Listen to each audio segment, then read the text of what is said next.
When you're looking for the latest information on Southern University sports, the Southwestern Athletic Conference, and HBCU athletics, there's only one place to go. Tune in to The Carlos Brown Show, exclusively on the Black College Sports Network. Let's get back to strolling instead of scrolling. Before we can safely come together, we need the facts on COVID-19 vaccines. Visit getvaccineanswers.org so you can make an informed decision for yourself and for your family. Some carriers will give you just one measly entertainment subscription. One is no fun. With Verizon, there's up to 7 entertainment subscriptions with your unlimited plan. That's 7 times the... 7 times the... No. 7 times the...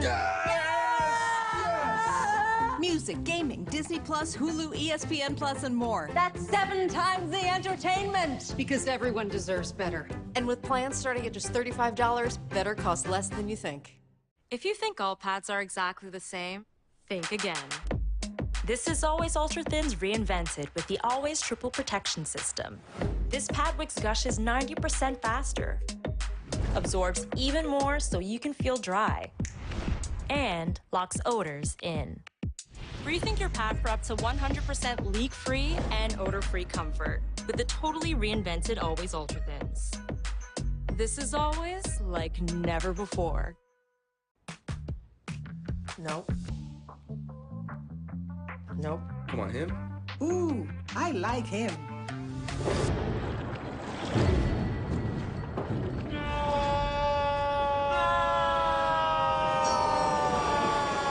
Quick, the quicker picker-upper.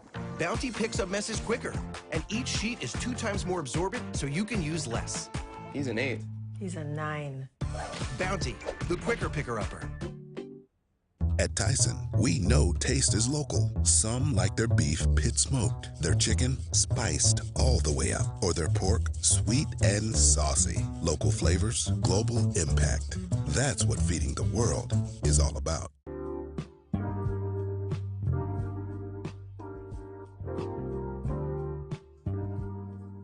This is the BCSN Pod Zone, your place for the news, views, and conversations about all things related to HBCU athletics. Hear the BCSN Sports Wrap, Dr. Cavil's Inside the HBCU Sports Lab, Knights of the Round Table, the pregame show, the Carlos Brown Show, the ONG Strike Zone, and more in one place. We are changing the way you consume HBCU sports, one broadcast at a time.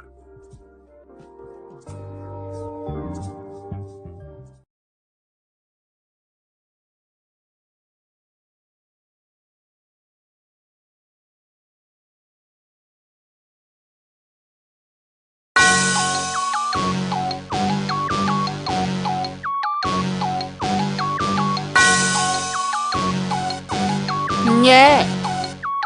I love my HBCU, and boy, I love it, I love it, I love my HBCU, and man, I hope my team they won one. I hope my team they won one. Yeah, man, I hope my team they won one. I hope my team they won one. I tune into the HBCU Sports Lab to see if my team won or lost. If they lost, I'm quiet as a mouse. But if they won, keep tab. I'ma do the dab, yeah. Dr. Cavil, he know what he be talking about. Mike and Charles, they know what they be talking about. They compress the analytic data with the hip hop. If you know them like I know them, they gon' tell you if your team, if they won or lost, and who the ball. So listen to Professor, yes sir, and pay attention, cause he gon' teach a lesson.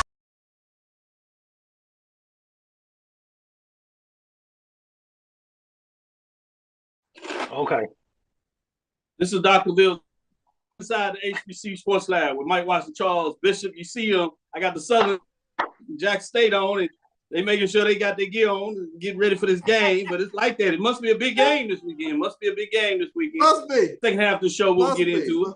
Must be. Charles is in Jackson. BJ Jones looking like he ready. Chest all out. Too much S on the chest. But, you know, I appreciate him anyway. That's my boy.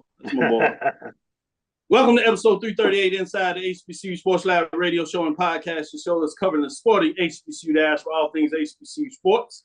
For institutions large and small, from the NAIA to the NCAA, we share insights and information on the HBCU sports culture, HBCU athletic aesthetics, to facilitate the story of HBCU athletic programs in the business of HBCU sports. I'm your host, Dr. Kenyatta, along with my co-host, Mike Washington, Charles Bishop. We're filming from our home studios and sending a signal live. Caseway Short 30 AM studios with the Texas Radio Hall of Famer, Ralph Cooper. That's multi-Hall of Fame, as y'all know. Beautiful home of Texas Southern University from Houston, Texas. Today's episode of Inside the HBCU Sports Lab is sponsored by THG Agency. THG Agency is a company that provides sporting and educational consulting and data analytics. With that being said, Mike Washington is out on assignment. So we have none other, as you know, the professors, B.J. Jones, Charles Bishop, the Professor Bishop is in the house. And we even have in the background, as we look to bring in an interview, we'll bring in clinical Professor A.D. Drew in a second segment, as we're hoping to make sure we get the interview in. With that being said, we're going to open it up with the two big dogs right now. All the lights and camera will be on Jackson. If it is not already there, it's going to be on these two guys in terms of their program. That's Southern University and Jackson State. How you feeling?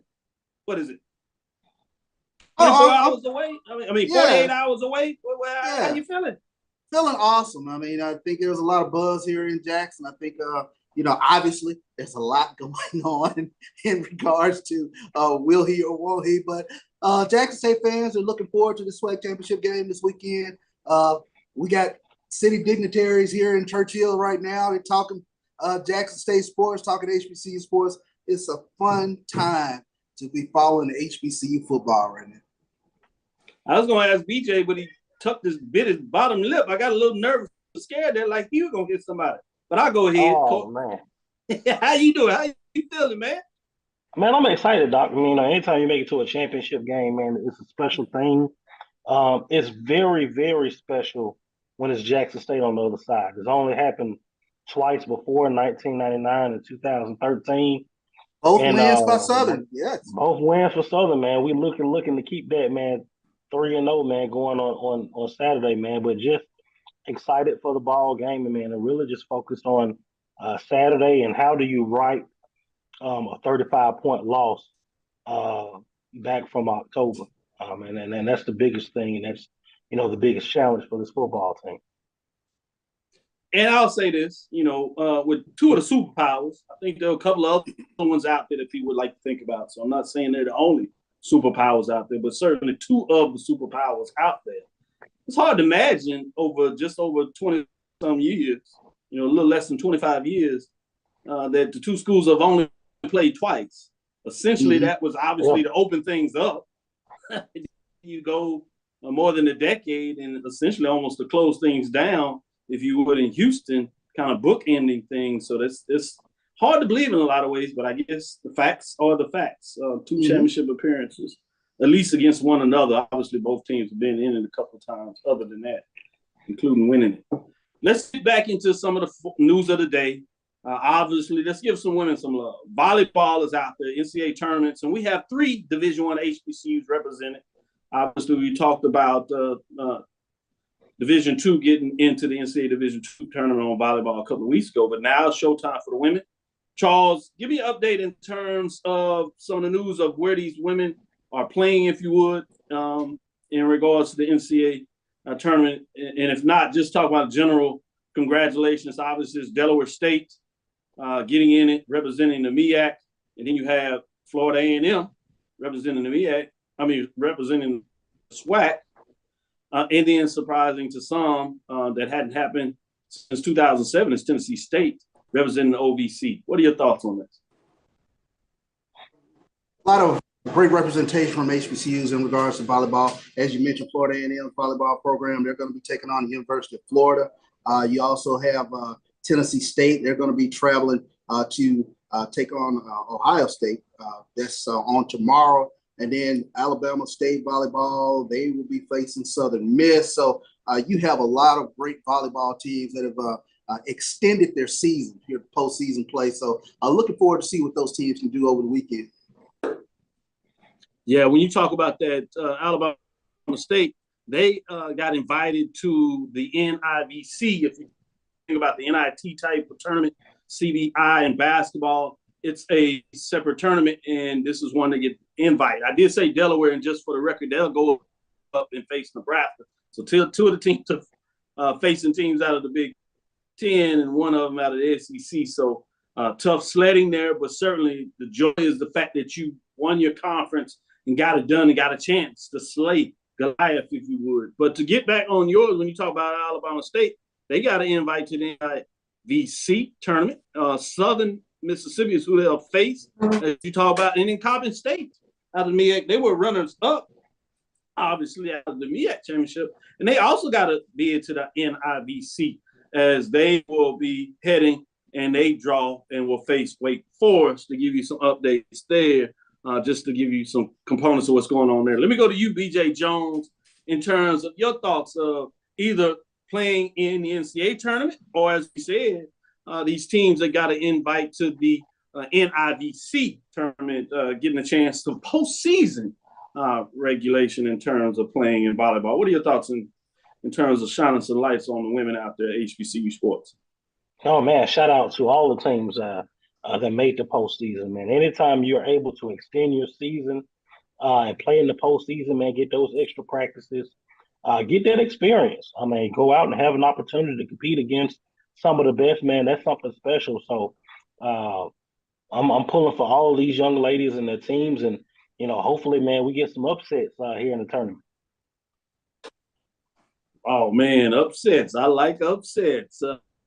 You in that upset mindset, I see. I wonder if that's something that's in your blood right now. Absolutely. With that being said, let's get into some attendance. I'm going to ask you a question, then I'll let y'all share some other news that you want to share on your own. But I want to get your opinions on what this looked like. Just check out this one. HBCU top attended games. You probably have seen some of this out there. Alabama State, Alabama A&M in Birmingham, 67,532. Grambling State and Southern University in New Orleans, you were right there in the mix with that. So you were very aware of that. 62,337. FAMU and Bethune-Cookman in Orlando, 55,257. Prairie View and Grambling in Dallas, 53,971. Southern University in Jackson, Mississippi, 53,885. Campbell and Jackson State, 51,596. That was homecoming there. Jackson State in Tennessee and Memphis, 51,335. That the top seven games, all over 50,000. Number 8, you have Florida A&M, Jackson State, and Miami, 39,907. North Carolina A&T and North Carolina Central, Charlotte, 35,798. Howard versus Morehouse, East Rutherford, New Jersey, in the greater New York area, 35,042. So you see how many of those games feature Jackson, how many of those games feature SWAC matchups, how many more of those games feature a SWAC team. Let me go with you, BJ Jones. What are your thoughts on that? Oh, man, it just shows you, man, the popularity of the Southwestern Athletic Conference and what football means to the fan bases down this part of the country. But overall, looking at, HBCU football as a whole, looking at what North Carolina A&T and North Carolina Central did in the Dukes Mayo Classic. We call it the Aggie Eagle Classic, but Dukes Mayo took their game on this year. And one of the games that I was impressed with was Morehouse and Howard up in New York. To really, man, get those kids and those fans up there exposed to HBCU football. I think that's big. And, to have this, kind of across the country, and those games are big recruiting tools, for our schools, for kids outside of the HBCU region to be able to see some HBCUs to spark their interest on becoming, potential students and potential student athletes. Cool. Charles, what are your thoughts? Yeah, I mean, that was the one that jumped out for me. When you can put HBCU football in a area or a region that does not have HBCU football, and for the numbers to turn out like they did, that was phenomenal to me. Following Jackson State during the course of the season, it really was a traveling show. I mean, down there in Mobile, I don't know if I was expecting that crowd to be what it was down there in Mobile for Jackson State and Alabama A&M, but the place was packed, and it shows you the help of HBCU football right now. It is tremendously healthy across the board, and it was an exciting time. 2022 will go down as a year, an unforgettable year in terms of the excitement in regards to or HBCU football, I should say. Let's get in here and take our first break. I think our coach's guest is on. I guess I'm spoiling a little bit, everybody. I said, Coach, our guest is on. So let's take our first break. We'll go straight to him and bring him on, give a chance to get this great interview and acknowledge the success. Stickers will be right back after our first break. We'll be back for the second quarter. Stick with us. Support the Black College Sports Network so we can continue to provide you coverage.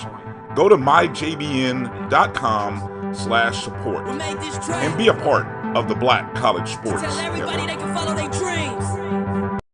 Let's get back to getting ticks instead of watching flicks. Before we can safely get out there, we need the facts on COVID-19 vaccines. Visit getvaccineanswers.org so you can make an informed decision for yourself and for your crew. Charmin Ultra Soft has so much cushiony softness, it's hard for your family to remember they can use less. Sweet pillows of softness.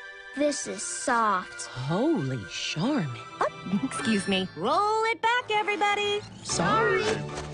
Charmin Ultra Soft is so cushiony soft, you'll want more, but it's so absorbent, you can use less, so it's always worth it. Now, what did we learn about using less? You gotta roll it back, everybody. We all go. Why not enjoy the go with Charmin? Maureen is saving big holiday shopping at Amazon, so now she's free to become Maureen the Merrier.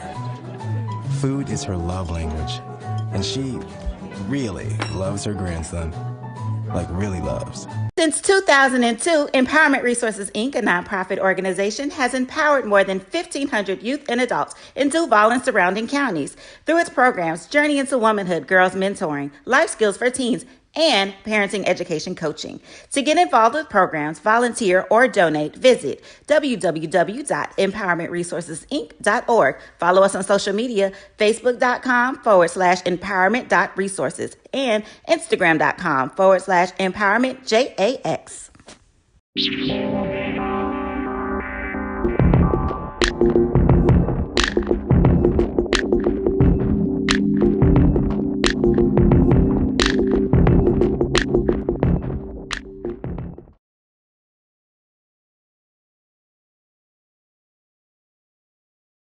Press the analytic data with your hip hop. If you know them like I know them, they gon' tell you if your team, if they wanna lose, and who the ball. So listen to Professor, yes sir, and pay attention, cause he gon' teach a lesson. This is Dr. Cavil with Inside the HBCU Sports Lab with Mike Washington and Charles Bishop. Mike Washington is out on assignment, or at least that's what he's saying now. He said something about Mexico. I still don't understand how this brother gets to move around the world and just says that he's on business and just miss out the show. And then he doesn't come back with any gifts. I just don't get this. But we have BJ Jones in the house, AD Drew, and you see we have national champion head football coach, Coach Berry of the Benedict College. Again, let me officially say this live to you. I know you see them coming. You had an undefeated regular season, but it's something about getting a chance to recognize an individual, your coaches and your teams and your institution. So let me just read it out. Benedict Tigers earned HBCU Mid-Major Division Football Championship for the year 2022 for what they did this year. So kudos to Coach Berry. Thank you. Thank you. God bless you guys. Congratulations. Appreciate that. To God be the glory, man. I appreciate it. Amen. With that being said, let's get into this a little bit, and we're going to go around and give everybody a chance to kind of ask the question a little bit. But let's start from the beginning to some degree. Obviously, for those that may not be aware, many of our viewers know we followed you as you've climbed up your career, and obviously many people got a second recognition when you started doing the things at Benedict, particularly this season. But bachelor degree, business administration, Savannah State University. Also earned a public administration, a master's degree at Kentucky State University. First team All-SIAC offensive tackle. Was named Black College All-American honorable mention in 1994. and most recently served a stint with Southern University as assistant head coach. So we've seen you in these parts, rec shop in the SWAC. So I won't get too far into that. Somebody that kind of lives over here in the Houston area with Texas Southern and Prairie View. So, we'll let you go on that one, Coach. With that being said, tell everybody where you're from. Well, first of all, thank you guys for having me. This is an honor to be able to come on your show, man, and just talk about our program and represent HBCU football. But I'm originally from Cleveland, Ohio. I was born and raised in Cleveland, Ohio. Then I moved to Atlanta, Georgia. I ended up going to high school in Atlanta, Georgia, at Reed High School, where I, played football and basketball. And then I, matriculated over to Savannah State, where I played football for 4 years. And you got some rich blood football up there in Ohio, football in Georgia, out of Atlanta area. It sounds like this was meant to be in terms of your career paths and decisions. Absolutely. Before I pass it around with everybody else, talk a little bit about, did you realize that you were going to have this type of season? I'm sure you felt confident of how things were rounding the shape, but to this level, did you feel you would have this level of success this early? Well, it starts with building the right foundation and having the right fit of people around you. And, I tell you what, my coaching staff did a really, really good job going out and recruiting and filling in our needs. And for us, it's more so not particularly finding the best football player, but it's finding the best fit. So as we looked around our program and what we needed, and that was our first year last year in the 2021 season in the SIC, we got an opportunity to see what we needed to be successful. So, like I say, kudos to my coaching staff, man. Went out and really, really was able to get the needs that we were looking for. And as I started to see that team started to come together, man, I said, we got a chance to be special. Then I thought we had good leadership. Guys were 100% bought into our program. And in our program, it's all about discipline and accountability. And once I started seeing guys winning off the field, doing the things we're needing to do off the field, winning in the weight room, coming together, having player-led Bible studies, player-led meetings, and things of that nature. I said, we got a chance to be special. And, as a football program this summer, what we did, man, we bought a book called Chop Wood, Carry Water, and everybody bought it. I bought it for our leadership council, and we started reading that book. And we set a hashtag this offseason, and nobody really knew what it meant. It was a hashtag we set back in, I would say it was February, and it was hashtag 111222. Well, what it was November the 12th, 2022, because we knew that was the day of the SIC championship. And that kind of fueled us the whole entire offseason.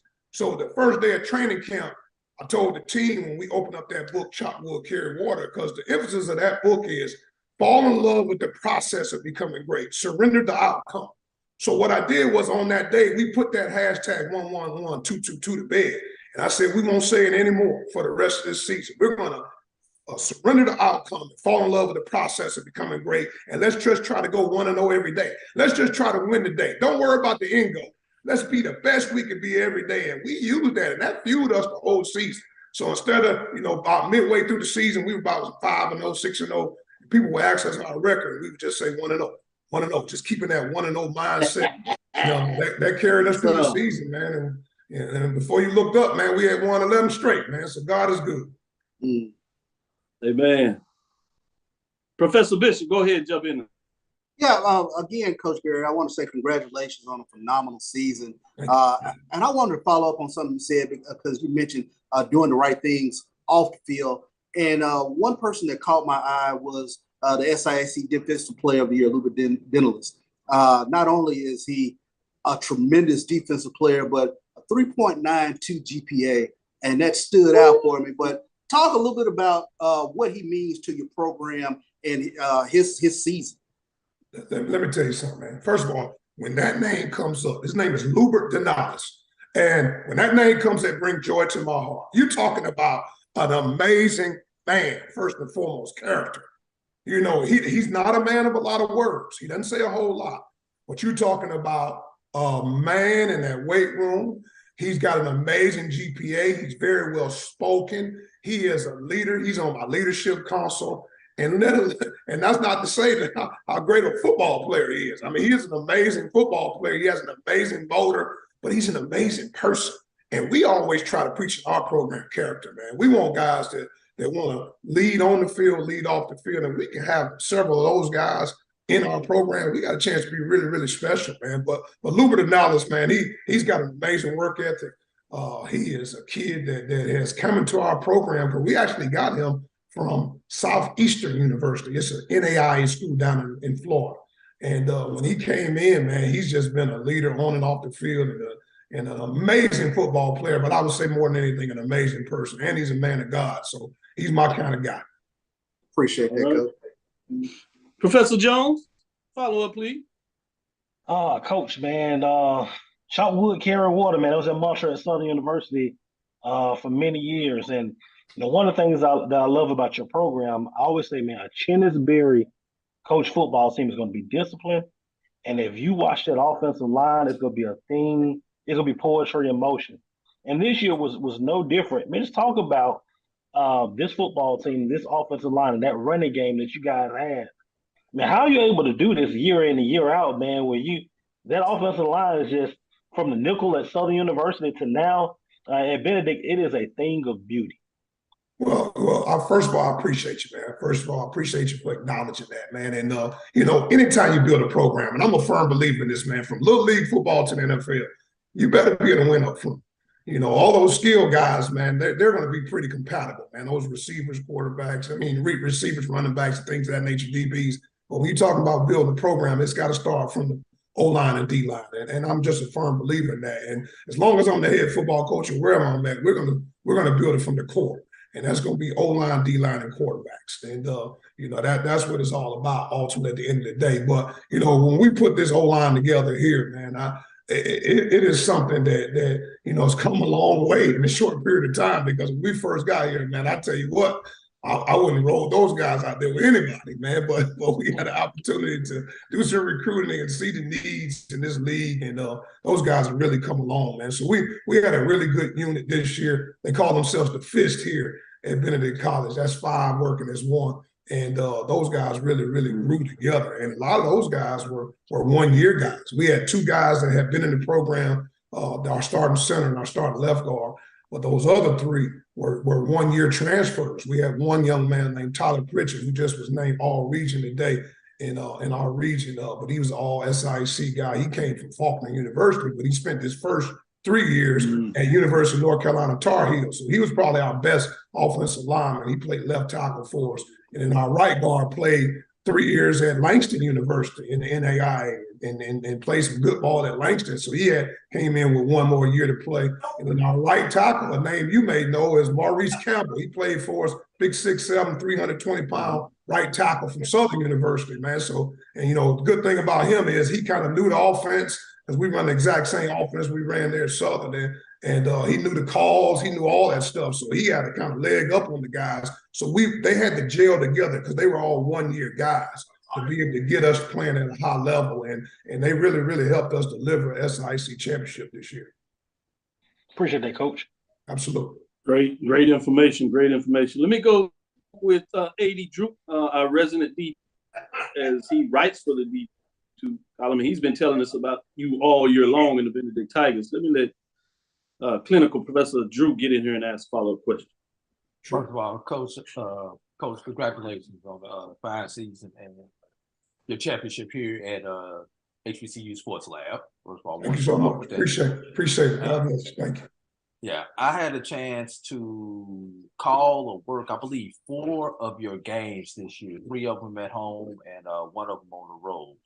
And one thing, a couple things I heard people constantly talk about, I'm going to take you off the field for a minute as other guys left it on the field. But you had some interesting phrases that I consistently heard around your program. I would hear words like feed, dash, and the A's and B's and C's and D's. Now, I found out what they were about, but I want you to tell my colleagues and the rest of our lab listeners how important those things was. And one other thing, I adopted your fee one with my junior high basketball program. I told them that one.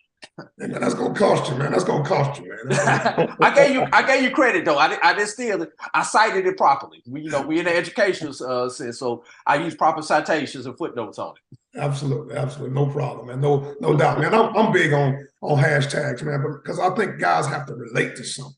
So if you come in our building at Benedict College, man, we got hashtags, slogans, and graphics everywhere, man. And we post those same things on social media because those are things that our guys can relate to when they need a little fuel to get them going. They can relate to those hashtags.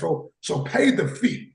Pay the fee was one that we came up with, man. And when we came up with pay the fee, it costs to be a champion. It's not free to be a champion. You got to put that work in, and you got to pay the fee. So fee is focus, effort, and execution. You got to be locked in. And when you win in ball games and winning off the field and on the field, it starts winning between the ears. So you got to be focused and you got to be locked in. And then you got to give amazing effort. And anything you do in life, you got to put amazing effort into it. But it sounds good. You can draw it on the board and all that stuff you want, but you got to go execute it too. So that was paying the fee, man. And we used that throughout the year. That was on the back of our shirts and our weight room and things of that nature. But you got to pay the fee if you want to be a champion. The next one is I believe in your dash, man. You got full control of your dash. I'm sure you probably heard this before, but I talk about it all the time. You control your dash. Coach Chinesbury was born April 16, 1973. There's a dash in the middle, okay? And I have no idea when I'm going to leave this world. But I got full control of that dash in the middle. And that's discipline, all right? That's basically just do right. Ultimately, at the end of the day, that's attitude.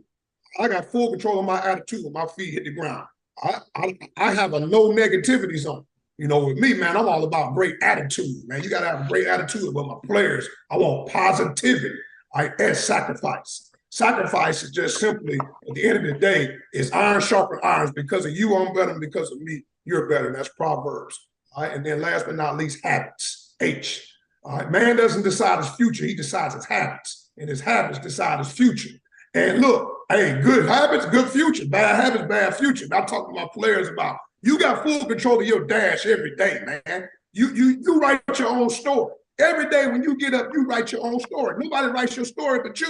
So you got full control of that. You do right, good things happen. But in our program, for every action, there's a reaction. I get these young men not only ready for the game of football, but for this game we call life. Because one day this game gonna end, man. And I want fountains.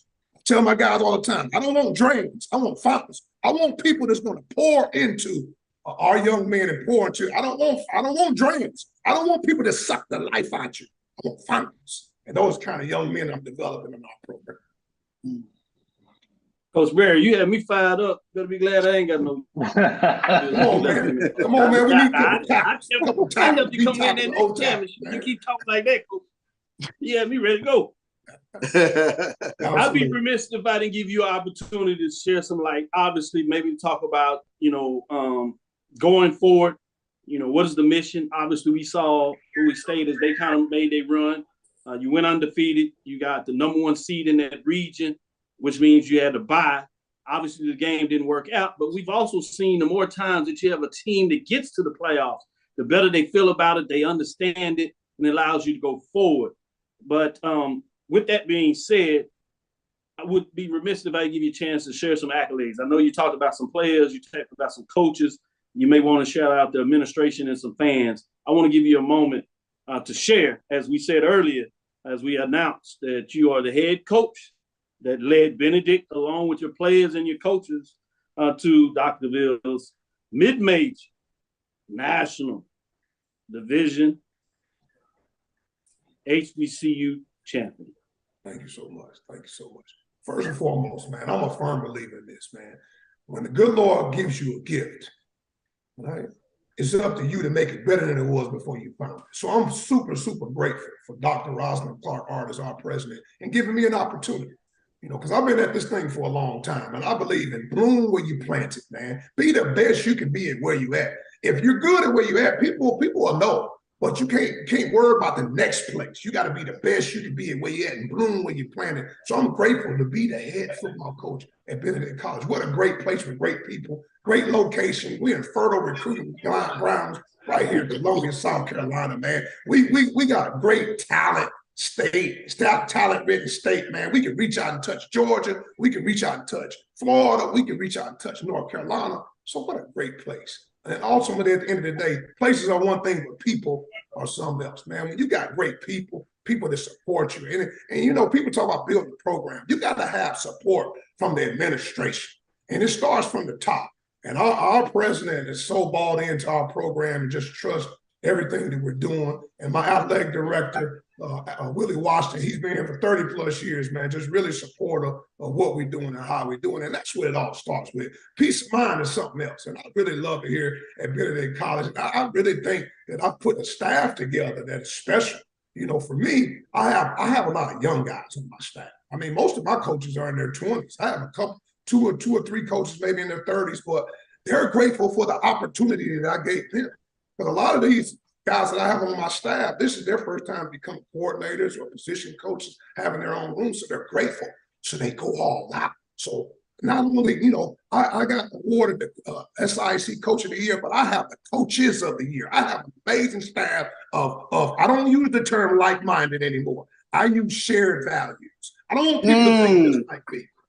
I don't want people to think just like me. I want shared values, and values in making sure that we have people that surround my players with good qualities, and like being good Christian men first and foremost. All right, and pour into these young men, because people misconstrue this thing, man. You got to pour into these young men on the field, off the field. Mental health is real. This thing is real. You have to pour into the lives of these young men, and if they know you care, they'll run through that wall for you. And that's why we've been able to get so much success in a short period of time, because our young men know we love them. We love them, but we don't just tell them we love them. We show them we love them on the field, off the field, and we pour into them and get them ready for the game of life. So I'm extremely grateful, man, to be the head football coach at Benedict, man. And I tell you what, we got a really, really good football team that's coming back, and guys that believe and guys that are hungry. This was our first time in the playoffs. First time ever winning the SIC. First time ever going to the NCAA playoffs. Our first time doing a lot of things. It's a lot of firsts, a lot of history. I tell our players, look, man, you can leave here today. Right? You set the tone. This school was built in 1870. We're the first. You can come back 20 years from now, and guess what they always going to say? You were first. You the first. You were first. Yeah. We set history here in this program. And guys that bought in and guys that believe. Now, we got into the playoffs. And I tell you what, when we got into those playoffs, you know, we met our match. You know, we had an opportunity. That was really the first time, really all season, that we went down. I mean, most of the season, our point spread was about 20-something points. The only game this whole season was it was close, was Albany State. All right, the rest of the games had a nice little spread to them ultimately at the end of the day. So when Wingate came out and scored first, our guys had never been there before. They had never gotten to that point. So it was a lot of learning lessons. They've grown from it. And the reality is we're only losing a couple guys. We have a really good football team coming back. But more than anything, we got a bunch of young men that believe in our program, that loves being at Benedict College. It's a destination place now. Before, people may didn't know much about Benedict College, but it's a place not only with great facilities and a great situation, but it's got great people that's going to care about you, not only as a football player, but as a young man that's going to get young men ready for this game we call life. Thank you, Coach. Hey! Man, I'm fired. Man, I thought they was ready to pass the plate around again. He was preaching so good. We be on here all night. We take up all your time. We got a little more than we asked you, folks, and we want to appreciate you there. If you would, please tell Willie Washington, thank you. 20-some years ago, I put a basketball tournament together. You know, people are doing them now, but this is before I even really got them going. And he came down and played Miles College in Birmingham. I brought Alabama A&M and South Carolina State down, and he participated in there. So I owe him a gratitude. I probably wouldn't be here doing the things I'm doing now in terms of falling in love with HBCUs from a sporting context and being able to be people those contexts. So this is the 20th year we've done this poll. And so I just want to say congratulations, a significant marker. And we have you listing, you forever be, as you can tell those players, they'll be marked in the history, and it's out there, and it'll be legacy for them to remember. So thank you for that. Also, your new dean over there in the college education, she's a faculty member of mine, so make sure you tell her hello and take care of the program. She's going to do y'all right to make sure she take care of all those things. So thank you, Coach. And wanted, again, congratulations on a great season. Great things you're doing with the young men, and we can see it as more than just football. So rightfully deserved. We'll be following you and keeping up with you, and we'll be down there ready to see you make another run at it. So thanks again, Coach. Thank you so Hey, much. Coach. Before you leave, Coach. Hey, I feel all right. One time. I feel all right. There we go. Feel all right, baby. Hey, Coach. Hey, Coach. Be careful now, because this ADs watch this show. And hey, putting some stuff out there. Hey man, praise God, man. I appreciate you guys. Come on, what's that? Folks already, man. You gonna get the man in trouble. He already told you he love where he at. Come on, I know he love where he at. I'm just saying ADs watch the show. That's all I'm saying. Oh, they do. They do out there. Don't get it twisted. They be recruiting. With that being said, we gonna get out there before we get you in any further trouble, Coach Barry. Really appreciate you taking out the time. We'll be right back after this break. This is Dr. Bill's Inside the HBCU Sports Lab. Go Tigers. No doubt. Good Thank stuff, you, Coach. Coach. Thank you, guys, man. Y'all take. Your ad could be ran here. MyJBN.com/support. MyJBN.com/support for more information.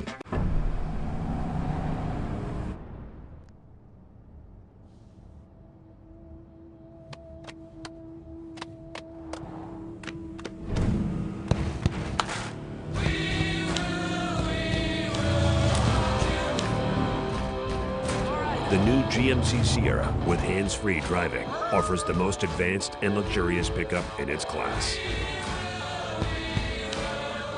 Yeah, it rocks. From novice to aficionado, find yourself here. High quality cigars plus personal customer service. Slow Burn is Waco's only mobile cigar lounge, featuring a meticulous, curated collection of premium cigars.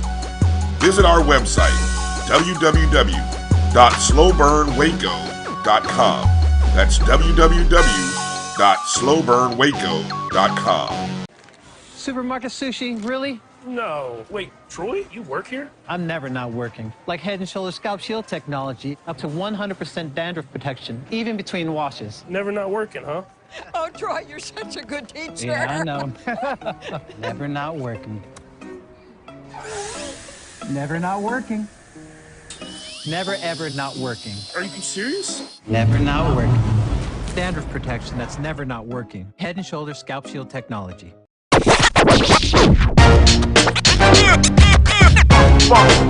It's like a loop machine. All around town, people trying to get down. Press the analytic data with your hip hop. If you know them like I know them, they gon' tell you if your team, if they wanna lose, and who the ball. So listen to Professor, yes sir, and pay attention, cause he gon' teach a lesson. This is Dr. Bill with Inside the HBCU Sports Lab. We have the professors back in the building. That's Professor Bishop. We got visiting Professor Jones. We got clinical Professor Drew. Let's get into the marching sport. We pushed it back a little bit. We're going to just do the top 5, but we wanted to provide the accolades and give just due to Coach Barry of Benedict College as they claim the national championship at the mid-major level for Inside the HBCU Sports Lab. With that being said, let's get in the top 5 programs. We have none other than at number 5, Florida A&M, the Marching 100, 4-1, 3-1. They stay at number 5. Remember, there were basically one battle this week, which is the Bayou Classic. So there was some changes at the top. So I wanted to give you these top 5. And number 4, North Carolina Central Sound Machine Marching Band, 3-0, 65 points remain at number 4. They are waiting as they will be in the Celebration Bowl. So they will get a top 5 matchup there. As we go to number 3, we have Alabama State Mighty Marching Hornets, 4-1, 2-1. They have only one first place vote. They lost the first place vote as they fall from number 2 to number 3 this week.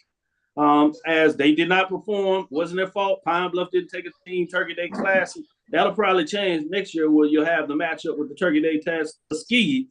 So you will see what that will happen to them next year. Bring us number 2, Southern, the Human Jukebox. They climbed to number 2, setting up a perennial matchup this weekend, not only on the football field, but in the band. And this is matchup number 2. Southern's 5-1, 4-1, 3 place votes, 82 points. They lost the first matchup, so they get a chance at redemption at halftime, 0 quarter and 5th quarter again. They got to go on the road to get it done. As the number 1 team still remains Jackson State, the Sonic Boom of the South, the marching sport, 8-1 on the season, 7-1. They've been everywhere, a lot of matchups. Unlike last year where they didn't get on the road to get it done, they traveled this year. Much like Southern, they got it done last year and traveled everywhere and earned the number 1 spot. You see it trending in that direction again. 4th place votes, 84 points. See if they can get it done. So we got a 1 versus 2 matchup this weekend. 1 versus 4 on the football field. Man, tremendous when you think about the SWAC championship game, all that's going on. Let me go to you, Drew. I'm going to go to you last since you're the neutral arbitrator in this. We're going to go with B.J. Jones and get his thoughts on the top 5 just in case he likes to show out and show too much love. Oh, man, the whole top 5, man, is just excellent, musical ensembles, man. I try to stay out of the band talk, man, but those 5, man, I always tell people, if when you talk about swag, it ain't the most swaggier band in the SWAC than Alabama State. The way they come with the gold spats and this, man, I just always love that swag. And, man, when you talk about what Southern and Jackson State hook up, man, it's just something special about seeing the human jukebox and the Sonic Boom of the South, man. Got an opportunity to talk to Roger Little, the band director over there at Jackson State, man. And to talk to him, man, and his enthusiasm and the enthusiasm of Kendrick Taylor, director of bands at Southern University, man. You see, man, why people look forward to this, man. And I think Saturday's going to be no exception. I think you'll get a championship battle in the stands and on the field between these two. Charles, what are your thoughts as Dr. coming in talking about how the Texas Southern dropped the number 10? They dropped last week after they didn't perform, but they're still in the top 10. But talk about this top 5 that just listed out as Dr. Holmes is filling on the Ocean of Soul, trying to take it back a little bit. But what are your thoughts about the top 5? I'm kind of with Dr. Holmes on the Ocean of Soul. They had a tremendous bounce back year in terms of getting into that upper echelon of bands that bring it, week in, week out. But when you talk about the top 5, again, and my big thing is, can your band be that 12th man? And I don't think there are any 2 better than the Human Jukebox and the Sonic Boom of the South in terms of engaging the fan base, engaging the team, and bringing all that into what they do in the 0 quarter, halftime, and 5th quarter. But it's about being that 12th man. It's about bringing that extra energy, that extra juice on 3rd down. I love nothing better than when the jukebox gets up and starts playing the tenor drums on 3rd down. They're in tune with the game. I love it. I love it with Sonic Boom now. They start feeling it on 3rd down where they lead the chant with defense. To me, these are things that separate out the top 5 bands with regards to the rest of the group because they're engaged and they make the fan base engaged. Man, you got your safety back there that not only can play football, but he marches with the drum pages. He loves it. Yeah. You talking about truly mixing and matching with the football team. I don't think we quite seen that before. I love that interaction between the two. On a serious note, I was going to go to A.D. Drew to be the neutral. Then I realized that, hell, his band is in the top 5 too. But anyway, with that being said, but we can't win. Out that way. So. Let me give a shout out before you and give your thoughts. Let me go to Theron Waters. Bethune-Cookman should be on this list. Generally speaking, I would say yes. Bethune-Cookman, if you just were neutral and you talk about their band, I would say they're in the top 5. Not in the top 10. But you got to travel. There's part of this poll that I keep telling y'all is about, interaction, marching sport.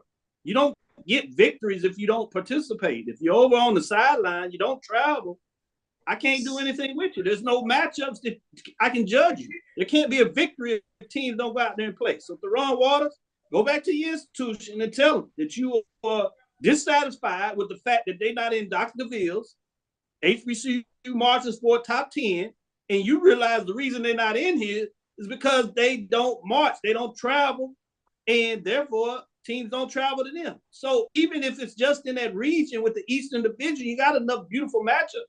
Travel to some of these teams. With that being said, A.D. Drew, put a final dime on this if you would.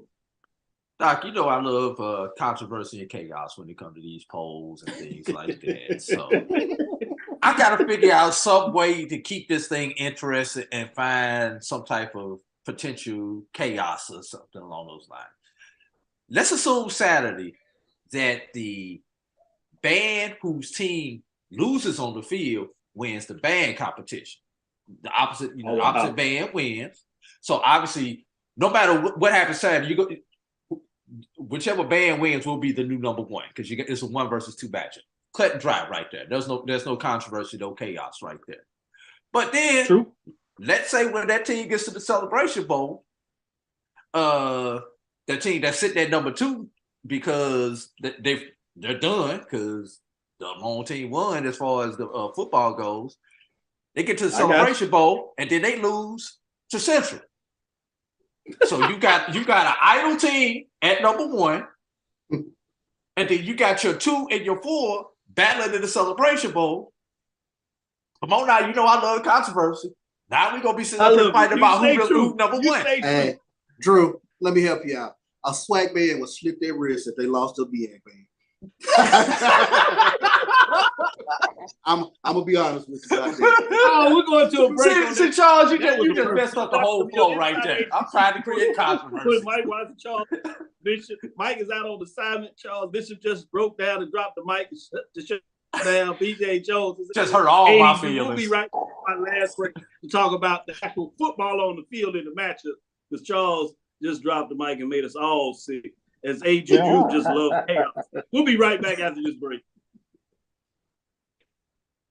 Oh, man. Thank you guys for what you do for HBCU athletics. This is a fantastic avenue for all of us. This is our ESPN, so we love what you guys do. Brian, AD, Roy, all you guys at BCSN. We really appreciate what it is that you guys do for us.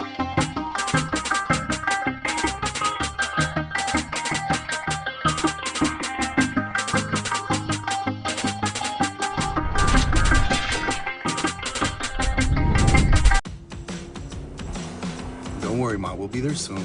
We? Is this the one? Well, let's say I found the one who takes me to another level. Always stays calm under pressure. Most importantly, the one that helps me discover the coolest places. This sounds wonderful. Come outside, I'll introduce you. They're here. Definitely the one. Introducing the all-new Nissan Frontier.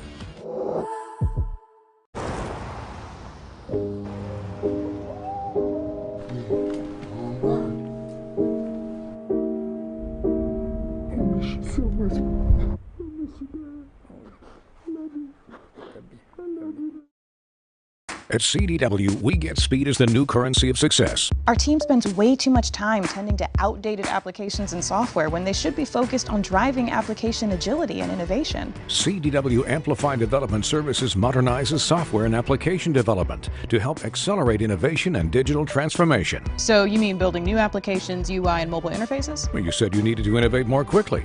Oh, so he's a listener. To do more at scale, trust CDW Amplified Development Services.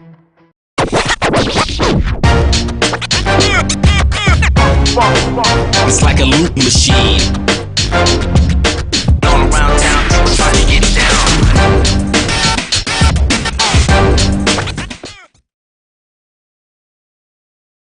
Compress the analytic data with your hip hop. If you know them like I know them, they gon' tell you if your team, if they wanna lose, and who the ball. So listen to Professor, yes sir, and pay attention, cause he gon' teach a lesson.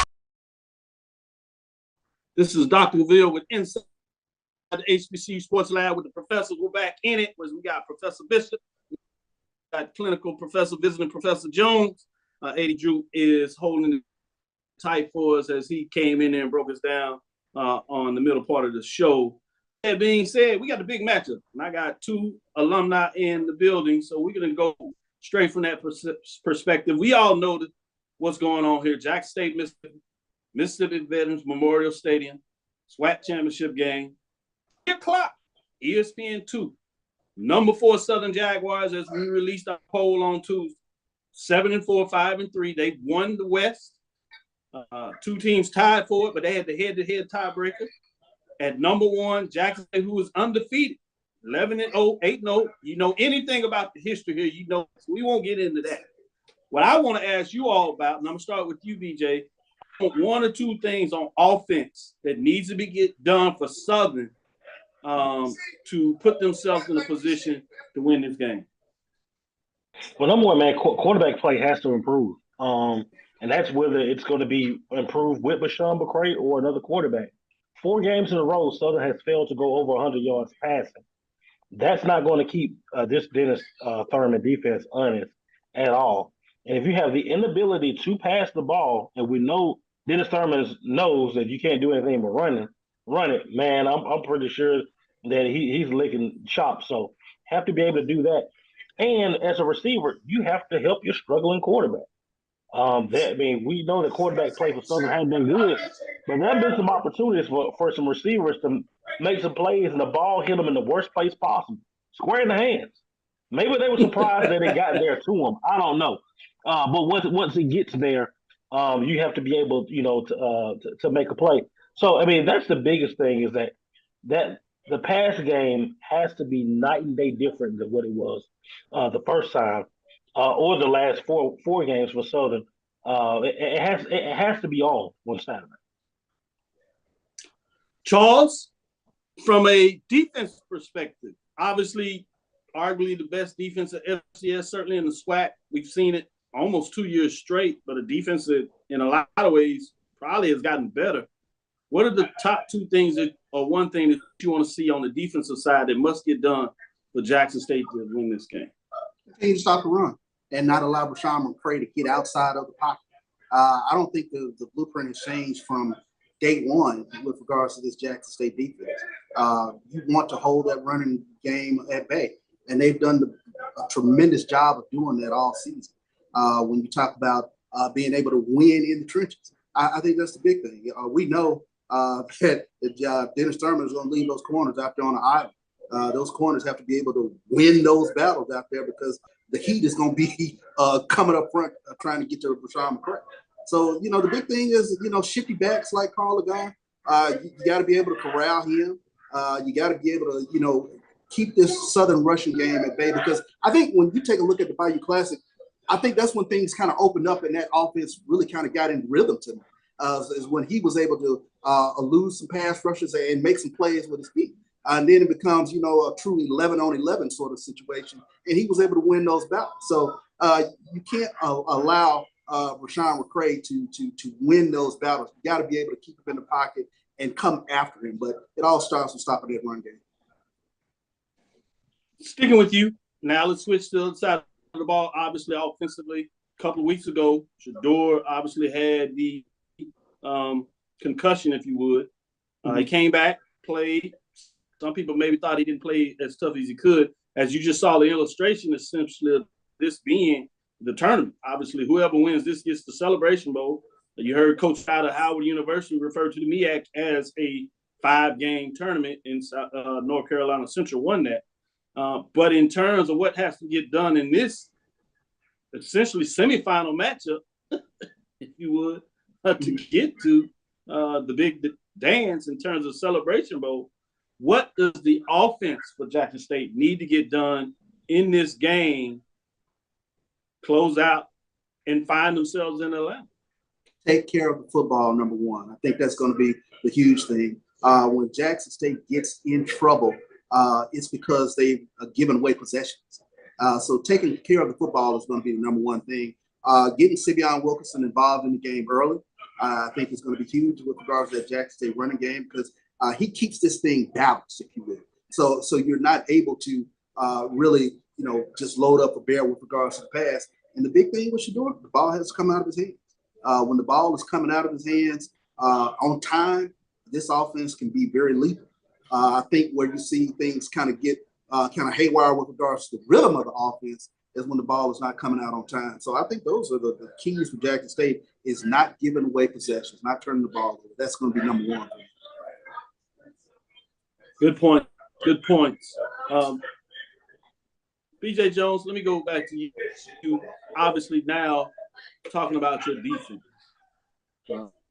as well against that vaunted offense. You have a strong defense. People that look at the data in terms of the SWAC statistics understand that they are the second best defense. Some may argue as the offense, particularly when it struggled, the defense statistically may even be better than what they show because of the offense wasn't always on what they could get done. But with all that being said, what does the defense need to do for Southern to give them the major upset in most people's eyes? Obviously, playing number one, top 5 FCS program. Let's put it on the table. What do the Southern Jaguars need to get done to find themselves carrying that trophy, getting that invitation for John Grant, such that they end up going to the Celebration Bowl? Hey, this Southern University defense ranked 5th in the nation in total defense. And if it wasn't for just Jackson State being lights out, I feel like a lot of people would focus on that. That just lets you know how good Jackson State is defensively. This defensive line, we talked about it all year, how it can be one of the best units in the country. Well, they have to play like it. This is the time for Dumas to show up. Now, Dumas was one of the bigger acquisitions during the offseason. He's had some spots, but this is the time. This is Mr. Dumas' time. And the rest of that defensive line, they got to be able to get to the Shador and get him on the ground. Be able to stop that running game with 4. And if you look at that first ball game, they were able to do that through the first quarter and 3/4. It was right there at the end where it kind of fell apart right there in the second half. And then, they were tired because the offense did nothing. But you got to be able to replicate that. And then on the back end, punish the receivers once they make the catch. We had this phrase up under Pete Richardson, smoke them where they catch. Catching the ball has to be a painful thing. And once you're able to do that, people start second guessing when the ball gets to them. Like those passes that people caught with their hands, now they start to get into their bodies. And then that's when the drops come. So those are the 2 things that you have to do. Make sure you get to the quarterback. The defensive line has to eat. Smoke them where they catch you. I like the thought process of what that needs to get that done when you're talking about this big-time matchup. I don't want to sell it short. When you talk about the talent, the history of these programs, the one thing a lot of shows are going to be talking about this matchup, and they're going to talk about the offensive defense, which are obviously extremely important parts of the game, and a lot of it is an exciting part of the game. But the special teams play. Get into some special team talk to me today, BJ Jones. Tell me about the Southern special teams in various ways that you see needs to get done for Southern to be successful in this match. Can't miss no field goals. Remember, Southern missed 2 field goal attempts. An opportunity to go up 6-0 against Jackson State the first time. Missed both of them. Can't miss field goal attempts. Also, on the punts, you got to make sure you can't allow any big punt returns. Southern was able to allow 3 of them against Jackson State that first time. And also that hidden yardage where you're able to catch a punt as opposed to letting it bounce another 10, 15 yards. They cause you negative field position. You got to be able to minimize that in games like this. And championship games, it's the small things that get you beat. And special teams also it's going to be key. So I think you got to be able to do that. Forcing turnovers on the special teams is big, whether it's on the kick return, whether it's on the punt return, because you're able to flip the field with that turnover. So being able to do those things are also key. Ooh, good points. Good points. Charles, let me go to you, special teams. I won't spoil it for you, but I know your kicker the kicker you trust. Obviously, second team all conference. Some people said he's right there in cusp of being the first team special team player of the year in terms of what he was getting done. And to BJ's point, when you get down there, one thing that you've seen different to Jackson State last year, really over the years, is the fact because they know they have a kicker, they don't hesitate to go and get 3 points and fight another day. But outside of that, what are some other things that you want to see on the special team that needs to get done from Jackson State? And can you sneak out there and say maybe we'll see Travis Hunter on special teams, kick return? I think it's very much a possibility, but if we take a look at special teams, I think if we take a look at special, I thought Southern did something really smart a couple last season where they did not kick it deep. They did not allow Jackson State special teams to get into the game. They kicked a lot of short kickoffs and just was willing to concede the field position. And we've seen that a couple times during the course of the season where teams will just do that. And they were successful in creating some turnovers there. So that's something that I'm sure Jackson State is looking to make sure that they shore up, especially for this game. But when you talk about Alejandro Mata, we call him automatic Alejandro. I mean, he has had a tremendous season, ice water in his veins. But I think one thing that goes unnoticed is the play of G-Bay, Gerardo Baeza. He has consistently had touchbacks all season. It gives the defense a tremendous boost of confidence to know the teams will be starting in their own territory, and they got to try to go the length of the field, which hasn't happened very often this season. That's why this defense has been tremendous in terms of getting you off the field on third downs and things of that nature. And then Sam Johnson, I don't want his contributions to go unnoticed. There have been plenty times he as a punter has pinned teams deep. And again, giving that Jackson State defense an opportunity to pin their ears back and really come after them. So all three of those guys have had a banner season. I don't expect any different out of them in this game. Jackson State special teams, although they have not had a kickoff return this season, I think they've had a couple that were called back. Those are a couple of things that I know that they're going to be trying to get this weekend in terms of trying to break one, hopefully. Great points made by both of y'all. I will say this. For one of you all, I have this. Just to let you know, somebody's coming home with a champion, a trophy, bragging rights, as well as the invitation to the Celebration Bowl in Atlanta. We'll all be there. We'll be in Atlanta. Obviously, BJ Jones stays there, so it's not a far trip for him. But we'll be in Atlanta. The question is where the team, in terms of one of you all represent, will they be there with you? But Saturday night, I'll make sure one of you all get a chance to celebrate in class style. So I just want you to know I think about you. So one of y'all will get the cigar, a victory cigar, as they said, as we get it in there. Let's bring it to a close. But before you do this, I do say this, Charles, and BJ, in terms of Dumas. He showed out last year in terms of one of the bright spots for Prairie View. So I have a special place for Dumas in terms of what he did. I hold no disregard in terms of his decision to go to Southern. It worked out for him. He's back in the championship game. He did everything he needed to do at Prairie View. Still in the engineering program, still at HBCU. So much love to Dumas. You get a chance, let him know Dr. Cavil still holds him in hell regard and wish him well in the game this weekend. With that being said, thank you for listening to Inside the HBCU Sports Lab. Make sure you share our podcast with your friends and colleagues. I am Dr. Kenyatta, the Dean of HBCU Sports, coming inside the lab in the college HBCU Sports with Mike Watson and Charles Bishop. I would ask these questions who their favorite, but I think that's obvious in terms of what they think or who they want. And plus, they'll be calling the game, so we're going to keep it professional there. We'll let all our lab listeners tell us who's going to win the game, as they've already talked smack and done it all game long. With that being said, I am Dr. Kenyatta, the Dean of HBCU Sports, inside the lab in the college of HBCU Sports with BJ Jones, AD Drew, and Charles Bishop. Again, we want to thank you for listening to Dr. Bill's Inside the HBCU Sports Lab with Mike Watson and Charles Bishop every Tuesday and Thursday at 6 o'clock. We do plan to have a show on Sunday. I'll be catching the plane trying to get back early, so stay on top of it. We'll do everything to bring you the show. Charles, BJ Jones, we'll see if we can sneak in, obviously. Other half of Josh was saying, seniors, he's sitting in the catbird seat just waiting and seeing his mix, but he's supposed to be in Jackson as well, so he can relax and come back. We'll pick him up, and so that's why I let him rest today. We'll bring him back on the other side where it gets real interesting for one of the teams coming out of the SWAC. Ultimately, as you've seen this tournament, you got the semifinals this Saturday. In 2 weeks, you got the championship matchup in the Celebration Bowl. It should be fun. I can't wait. With that being said, follow me, Dr. Kenyatta, Twitter, Facebook, and Instagram. That's DrKNYATTACAVIL, Twitter, Facebook, and Instagram. Inside the HBCU Sports Lab 1 on Twitter. Inside the HBCU Sports Lab on YouTube and Facebook. Dream big. Continue to move forward.